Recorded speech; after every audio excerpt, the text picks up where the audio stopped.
2 years ago, after several years out of politics, I decided to return to the front line. I have to say there was some reluctance, and initially I'd thought when Rishi Sunak called a snap election that it would be beyond me. But I did it, and I was very, very proud. That evening, going into the morning of July the 5th, 2024, to be the elected member for Clacton on Sea. I was very proud of that evening, and I have to say the last 2 years I've really enjoyed the job of being an MP. The people, the constituency, it's an office that I genuinely adore. I couldn't have believed that night that we'd have rocketed to the top of the opinion polls, and now we've been number one for the last 350 opinion polls in a row, often with big leads. We've also built the biggest membership of any political party in the country. And of course, on May the 7th, just gone, we achieved some huge successes in the local elections. Not only did we achieve breakthroughs in Scotland and in Wales, but we absolutely dominated in the Midlands and the North, the old Labour heartlands. And that is why Keir Starmer is now on his way out. Not to forget that in East Anglia, the Conservatives have now by us been reduced to nothing more than a rump. It seems to me that the establishment have now decided that they can't beat us fairly, so they've chosen to use foul means. Let me be absolutely clear. After the furore and the media pile-on, well, not just the media, the other political parties too, let me be absolutely clear. I have done nothing wrong. I have not broken the law in any way at all. I have not misused public money. And you know, for the first 2 years of being an MP, my personal MP expenses are zero. Not, of course, that you'll read about that in mainstream media. And yes, of course, Parliament has its rules about how members ought to behave. And I believe I've absolutely obeyed those rules and done so under getting good legal advice. The standard rules are clear. This is what they say. The code applies to members in all aspects of their public life. It does not seek to regulate what members do in their purely personal lives. Now, it would seem from the last couple of years, from the way I've been treated, that the press would rather our members of Parliament had no assets and no wealth at all. They seem to fundamentally object to any MP that has outside income. Indeed, they view those that have continuing business interests with severe scepticism. Making money is not a crime.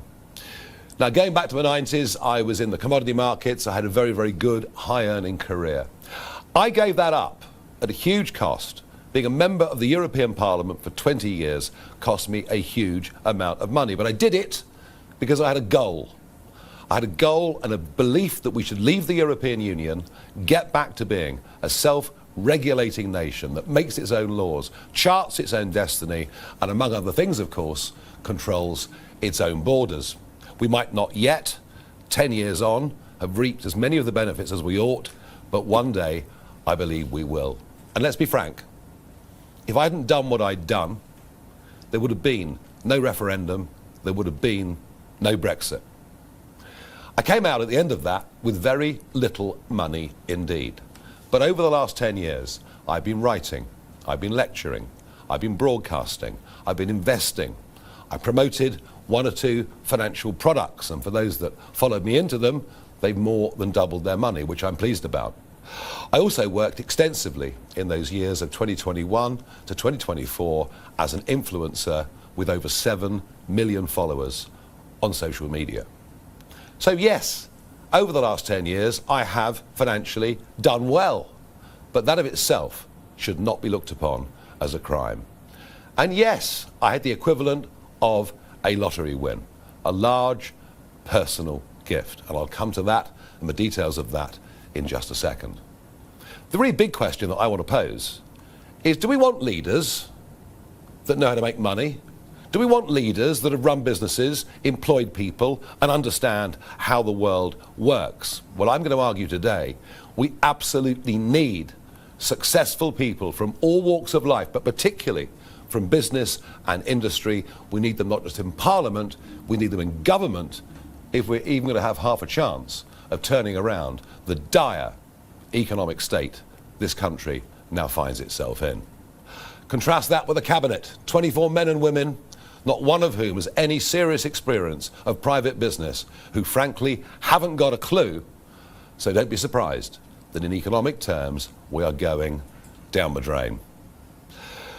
Now, Standards investigating me over the gift has now reared its head again as a result of a lot of copy in this week's Sunday Times, incidentally written by a journalist who publicly says that he despises me. And despite the fact that many of the things that were written in the article were wholly inaccurate or indeed irrelevant, yet another Standards investigation is underway. Standards are now being used as a political tool. On the gift, it was given to me on an unconditional basis. I can do with that money exactly as I wish. But there is a much bigger reason why I'm going to need that money, and it's simply this. For over 20 years now, I have been subject to constant demonisation by the press. For daring to be outside the consensual view on many issues, I've been attacked again and again. And I am the most physically and verbally attacked public figure or politician of modern times. Yes, you will know of some of the incidents: milkshakes thrown in my face, placards bashed over my head. But let me promise you, you only know about a fraction of the number of times that I've been assaulted. One little example you've probably never heard of. It was a Sunday afternoon a few years ago in the local village pub. In come the mob, about 50 of them. We decided the safest thing to do was as quickly as possible to get into the car and to drive away. But the mob surrounded the car, banging on the bonnet and the windscreen, kicking the side of the doors. It was a genuinely dangerous and terrifying situation to be in. The car was written off. I didn't even bother with an insurance claim and did everything I could not to make it public. But these are the kind of things that I've had to put up with over many, many years. And over the last year it's got worse, with an attack on my home very similar to the one that the Prime Minister suffered, and literally daily online calls for me to be murdered. For some reason, that doesn't seem to worry the police.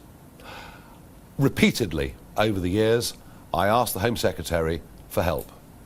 I was rejected again and again. And in that period, when I wasn't in elected politics, between 2021 and 2024, I ran up personally very, very substantial bills to make sure that I was safe.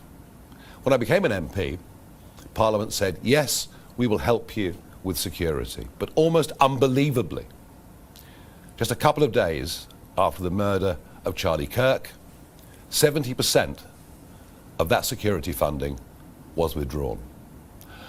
I am going to need security for the rest of my life, and I cannot even tell you how grateful I am to Christopher Harborne, because now I will never ever need to worry about whether I've got the resource. Well, the new attack from the media is that somehow I am a crook, I am dishonest. Yet another reason to hate me. Commentators over the weekend have said, oh, look at the interviews Nigel's doing. He's not himself. He's getting angry. Well, here's why. For some reason last week, the editor of the Times newspaper decided to publish a picture of where my daughter lives. There is no public interest in my daughter whatsoever. She is not involved in current affairs, doesn't seek to be involved in current affairs, and has never been used by me once at any point in my political career. No photographs on election addresses or anything like that. I've always done my absolute best to protect the privacy and safety of my family. By publishing that photograph, the editor of the Times has directly threatened her security. I wonder what happened to the Leveson inquiry of years ago, an inquiry that sought to bring better balance between what the press could do and families of those in public life. Worse still, she now has broadcasters haranguing her. Sky News were one of them, and when I questioned them on it, they willfully and deliberately lied and said on their channel that they hadn't contacted the family. Well, let me be clear. I will not tolerate intimidation of my family. I will not tolerate the location of where they live being revealed. I will not tolerate any of my family being endangered because of what I choose to do in public life. So yes, you can ask, am I angry? But I've never been angrier in my life. I'm also pretty upset with the behaviour of this epic scale, albeit with the connivance of the Conservative Party. Why? Well, of course, fear of reform. I'm proud of the fact that we fought a legal action that got nearly 5 million council tax voters the right to go out on May the 7th and give their view. Now, of course, they want to reduce the voting age down to 16. Again, they think that will help damage reform. And just a couple of weeks ago, following the Makerfield by-election, they've changed the voting rules for the Manchester mayoral by-election. They've gone away from first past the post, again for fear that reform might win. And now they've come after our money. Now, to be clear, in the early days after the last general election, it was the huge increase in our membership at £25 a time that actually got us into a position where we could build a proper party. Over the last year, some big donors have been attracted to us. Extraordinary. These are men who've gone off as entrepreneurs around the world and succeeded. The sort of people we used to admire over centuries. Now government ministers refer to them in Parliament as malign actors. And so they keep changing all the rules again and again just to stop reform. Frankly, it is like living in a communist country. I could never have believed such a thing would happen here. Ignore the fact, of course, that over decades peerages have been given to donors, and that Labour's donors, in the run-up to the 2024 general election, now seem to have been awarded the most extraordinary government contracts. Perhaps Dominic Cummings was right last year when he said Whitehall will break the law to stop reform winning power. And we've been subject in the last few months to the use of illegally obtained information, firm evidence of computer hacking, and now leaks from government agencies. And this is all, of course, a great distraction, because we're about to get a Prime Minister who's coming in with no mandate whatsoever. He didn't even stand on the 2024 manifesto. This country needs a general election, even if Labour, the Conservatives and the media don't want it. And whilst this pile-on against reform happens, the boats continue to cross the English Channel. Our fractured defences make us look weaker and weaker against what I think is now an increasingly dangerous Vladimir Putin. Business confidence is the lowest it's now been for 16 years, and I speak to you from a capital city where men can't wear watches and women can't wear jewellery on the street. Britain is broken and the public know it, and we need change. Now, the issue with my daughter was the final straw. Enough is enough. And I thought over the weekend, what shall I do? I could go out and try and make some real big money. I could go to the USA, where I've got plenty of offers. And then I thought,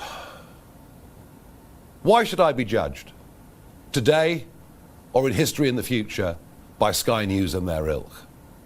Why should they be the people that decide my fate when, as I repeat, I've done nothing wrong?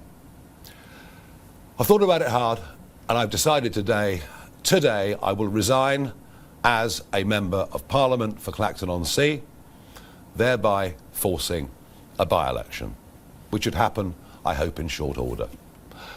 No, I've decided that the people of Clacton should be the judges of my actions. This will be a people versus the establishment by-election. It's a chance to stick two fingers up to the entire establishment, to frankly tell them where to go.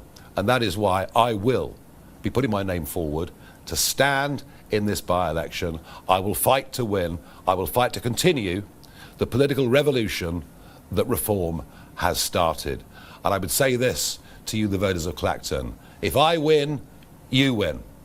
Because if I lose, they win, and we will never, with the two old parties, get the type of fundamental change that we need to fix broken Britain.